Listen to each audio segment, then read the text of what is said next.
Every relationship you have ever had has followed a pattern, not because of bad luck, not because of the wrong people, because of a blueprint your nervous system built before you were 5 years old and has been running ever since. In the 1960s, psychologist John Bowlby proposed something considered radical at the time, that the way a baby bonds with its primary caregiver creates a template, a working model, for how that child will relate to other human beings for the rest of their life. His colleague Mary Ainsworth later identified distinct patterns in how children behave when that caregiver is consistently available, inconsistently available, or emotionally unavailable. These patterns were called attachment styles, and what decades of research have confirmed is that these styles don't stay in childhood. They migrate, they show up in your romantic relationships, your friendships, your workplace dynamics, and your relationship with yourself. Today we are breaking down all 4 attachment styles, what each one looks like in real adult life, and what it is quietly doing to your relationships. Stay with us through all 4, because the last one, disorganized attachment, is the least talked about and the most important. 1 for a significant number of people watching this. Anxious attachment, roughly 20% of adults. You grew up with a caregiver who was sometimes warm and sometimes unavailable, unpredictably. You couldn't count on the warmth being there when you reached for it. So your nervous system developed a strategy. Stay alert, monitor the relationship constantly when you feel the connection. Slipping, amplify, reach harder, make more noise emotionally so you don't get missed. In adult relationships, this looks like checking your phone more than you want to after sending a message, interpreting a short reply as a sign that something is wrong, needing reassurance that feels embarrassing even as you need it, feeling more fully yourself inside a relationship than outside of one. Anxiously attached people often describe their romantic relationships as the most important thing in their lives. That is not a weakness. That is the original attachment wound speaking. Connection is safety, and I will do anything not to lose it. The problem is that the monitoring and amplifying often push partners away and confirm the very fear of abandonment. Before we go further, sign for in today's video, disorganized attachment is the one most people have never had language for. Keep that in mind. Avoidant attachment, also roughly 20% of adults. You grew up with a caregiver who was consistently unavailable emotionally, not necessarily absent, but not emotionally present. Your bids for connection were met with indifference or dismissal, so your nervous system developed a different strategy. Stop needing, deactivate.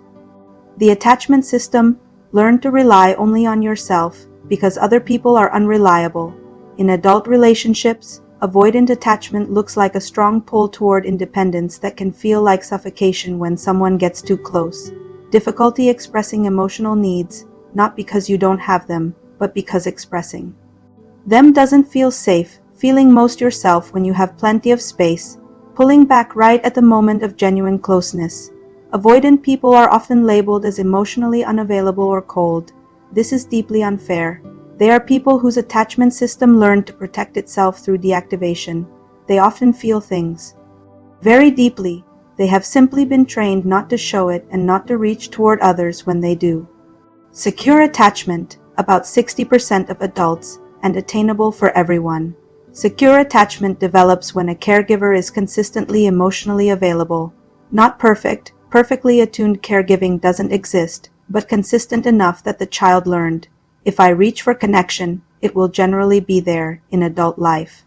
Secure attachment looks like being able to communicate needs without catastrophizing, being comfortable with closeness and comfortable with space, being able to repair after conflict without it feeling like the end of the relationship, trusting that partners can be reliable without constant monitoring. Secure people are sometimes described as boring in the attachment literature because their relationships don't have the dramatic tension of anxious avoidant dynamics. That is the point. Security is not exciting. It is the quiet stability that allows people to actually be themselves in a relationship. The critical thing, secure attachment can be built in adulthood through safe relationships, through therapy, through corrective emotional experiences. Your childhood blueprint is not your permanent assignment.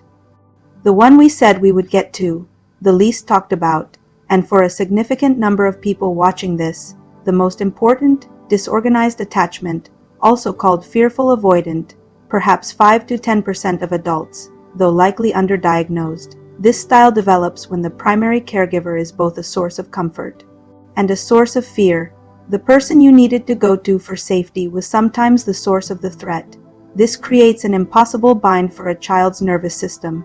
The person who is supposed to regulate my fear is the fear. In adult relationships, disorganized attachment looks like desperately wanting closeness while simultaneously being terrified of it, pushing people away right when things are going well, feeling most comfortable at exactly the distance where real intimacy can't quite happen, oscillating between intense connection and sudden withdrawal in ways that feel confusing even to yourself. Disorganized attached people often describe their relationship history as, "I always destroy the good things." That is not what is happening. What is happening is that their attachment system has two simultaneous, irreconcilable programs running: move toward and move away, and both are trying to protect them at the same time. This is not a personality flaw. It is one of the most understandable responses to an impossible early situation. Stay with us, because the science section shows you exactly how this changes. How do you know your attachment style is running your relationships without your conscious input? 5 signs. 1. Your reactions in relationships feel bigger than the situation seems to warrant. 2. You keep finding yourself in the same relational dynamic with different people. 3. Getting close to someone produces more anxiety than comfort. 4. You feel fundamentally different in a relationship than you do alone. 5. You know intellectually that a partner can be trusted, but you can't quite feel it. These are not character problems. They are attachment signals. And the first step to changing an attachment pattern is being able to recognize when it is running. Attachment patterns are not hardwired. This is the most important thing research has established in the last 2 decades of attachment science. A landmark study following individuals over several decades found that roughly 30% of people change their primary attachment style over their lifetime, often as a result of a significant relationship, therapy, or sustained corrective emotional experience. What actually changes an attachment style? 3 mechanisms supported by neuroscience. The first is earned security, the process of having, in adulthood, the consistent, attuned relational experience that was missing in childhood. A therapist who is reliably responsive, a partner who is consistently safe, a friendship where repair after conflict is possible. Each of these sends new data to the attachment system. Maybe the world is different than I thought. The second is metacognitive awareness, the ability to observe your own attachment patterns as patterns rather than as reality. When you can notice I am pulling back because closeness feels threatening rather than I just need space, you have created a gap between the pattern and the behavior. That gap is where change lives. The third is trauma processing, particularly relevant for disorganized attachment. Therapy approaches like EMDR, somatic therapy, and attachment-based therapy work specifically at the subcortical level where these patterns are stored. Your attachment style is not your destiny. It is your starting point. One question to take with you: which of the 4 styles felt most familiar? Not as a label. Labels can become stories we hide behind, but as a pattern, a way of moving toward or away from the people who matter to you. If you recognized yourself in the anxious description, the avoidant, the disorganized, that recognition is not a diagnosis.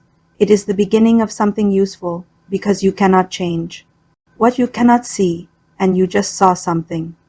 If this video resonated with you, or if it brought someone to mind, someone whose relationships seem to follow the same painful path over and over, share it with them. The most compassionate thing we can sometimes offer is the name for something someone has been living without language for. If you are doing this work with a therapist, or if today made you think it might be time to find one, BetterHelp connects people with licensed therapists who specialize in exactly this kind of relational healing.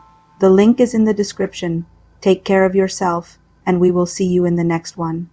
We are Neuroform Studios, Foundation, Guidance, Transformation.